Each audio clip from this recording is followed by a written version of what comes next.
শেষ হওয়ার আগে এই যে আচমকা পদত্যাগ তা নিয়ে এক্স চ্যানেলে পোস্ট করেন মুখ্যমন্ত্রী মমতা বন্দ্যোপাধ্যায়। কি লেখেন সেখানে তিনি লেখেন, পশ্চিমবঙ্গের রাজ্যপাল সিবি আনন্দ বোসের আচমকা পদত্যাগে হতবাক, গভীরভাবে উদ্বিগ্ন এবং এই মুহূর্তে তার পদত্যাগের কারণ জানা নেই।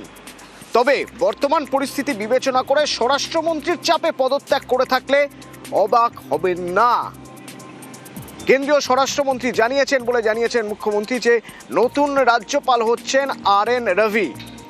রীতি অনুসারে আলোচনা না করেই একতরফাভাবে নাম ঘোষণা করেছে কেন্দ্র। আর এই ধরনের পদক্ষেপ আদতে যুক্তরাষ্ট্রীয় কাঠামোয় আঘাত।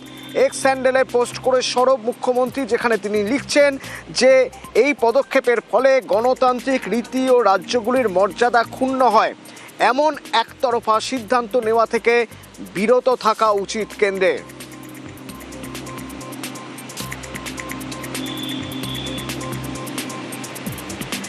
সোমরাজ আছে আমার সঙ্গে, সরাসরি কথা বলবো একবার সোমরাজের সঙ্গে। সোমরাজ, অনেকগুলো বিষয় রয়ে গেছে, এই সময়টা খুব গুরুত্বপূর্ণ। তার কারণ কদিন পরে নির্বাচন কমিশনের ফুল বেঞ্চ আসছে, তারা এখানে এসে বৈঠকের পর দিনক্ষণ ঘোষণা হয়ে যাবে। ভোটের একেবারে সন্ধিক্ষণে দাঁড়িয়ে রয়েছি আমরা। আজ মমতা বন্দ্যোপাধ্যায় ধর্নায় বসছেন SIR হয়রানির প্রতিবাদ করে। এরই মাঝে দেখা গেল রাজ্যপাল বদল হয়ে গেলেন।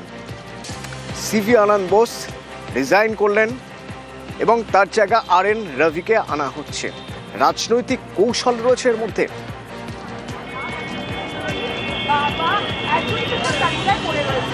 দেখো, রাজনৈতিক কৌশলের থেকে বড় কথা, যে সময় সিভি আনন্দ বোস পদত্যাগ করলেন সেই সময়টা যথেষ্ট গুরুত্বপূর্ণ। তার কারণ কিছুদিন বাদেই রাজ্যে বিধানসভা ভোটের নির্ঘণ্ট ঘোষণা করা হয়ে যাবে। তারপরে গোটাটাই জাতীয় নির্বাচন কমিশনের নিয়ন্ত্রণাধীন এসে যাবে। রাজ্যের আইন শৃঙ্খলা থেকে শুরু করে রাজ্য প্রশাসনের যাবতীয় ক্ষমতা জাতীয় নির্বাচন কমিশনের হাতে চলে যাবে। ফলত তার আগে সিভি আনন্দ বোসের রাজ্যপাল পদের থেকে হঠাৎ করেই পদত্যাগ করা, সেই কারণেই সময়টাকেই যথেষ্ট গুরুত্ব ও প্রাসঙ্গিক বলছে একাধিক রাজনৈতিক দল। যে জায়গা থেকেই তৃণমূল কংগ্রেস বিস্ময় প্রকাশ করছে যে এই সময়কে কেন রাজ্যপাল সিভি আনন্দ বোস পদত্যাগ করলেন। আর সেক্ষেত্রেই মমতা বন্দ্যোপাধ্যায় প্রশ্ন তুলেছেন, বা তিনি এক্স হ্যান্ডেলেও পোস্ট করেছেন যে কেন্দ্রীয় স্বরাষ্ট্রমন্ত্রীর চাপে পড়ে পদত্যাগ করলেও তিনি অবাক হবেন না। আর যাকে নিয়ে আসা হচ্ছে নয়া রাজ্যপাল হিসাবে, তিনিও কিন্তু যথেষ্ট অভিজ্ঞ রাজ্যপাল হিসেবে। তামিলনাড়ুতে তিনি রাজ্যপালের দায়িত্ব সামলাচ্ছেন, এ রাজ্যে এসে তিনি রাজ্যপালের অতিরিক্ত দায়িত্ব সামলাবেন। যেটা জানা যাচ্ছে আগামীকাল দুপুরের মধ্যেই তিনি কলকাতায় এসে পৌঁছে যাবেন এবং পৌঁছে তিনি রাজ্যপাল হিসেবে পশ্চিমবঙ্গে।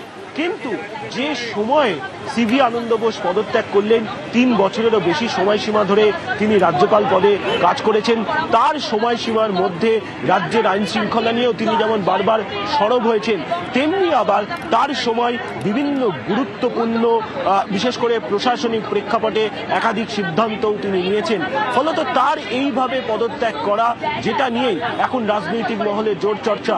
যদিও বিজেপির তরফে দাবি করা হচ্ছে তিনি শারীরিকভাবে অসুস্থ, তাই তিনি পদত্যাগ করেছেন। কিন্তু সেই জায়গা থেকে তৃণমূল কংগ্রেস তথা রাজ্যের শাসক দল প্রশ্ন তুলছে যে এই সময় কেন সিভি আনন্দ বোস পদত্যাগ করলেন। যদিও তিনি কি কারণে পদত্যাগ করেছেন সেই বিষয়ে এখনো পর্যন্ত সিভি আনন্দ বোস কোনো মন্তব্য বা কোনো প্রতিক্রিয়া তিনি দেননি।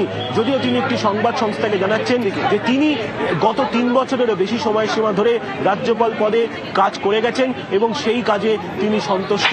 ফলত যে সময় রাজ্যপাল পদ থেকে তিনি সিভি আনন্দ বোস পদত্যাগ করলেন, সেই সময়সীমাটাকেই যথেষ্ট গুরুত্বপূর্ণ বলেই মনে করা হচ্ছে। আর কখন পদত্যাগ করলেন? যখন রাজ্যে বিধানসভা ভোটের নির্ঘণ্ট জারি, আর মাত্র সময়ের অপেক্ষা, যখন জাতীয় নির্বাচন কমিশনের ফুল বেঞ্চ আসবে আর 72 ঘন্টা বাদে। ফলত সময়টা যথেষ্ট প্রাসঙ্গিক, আর এই সময়টাকেই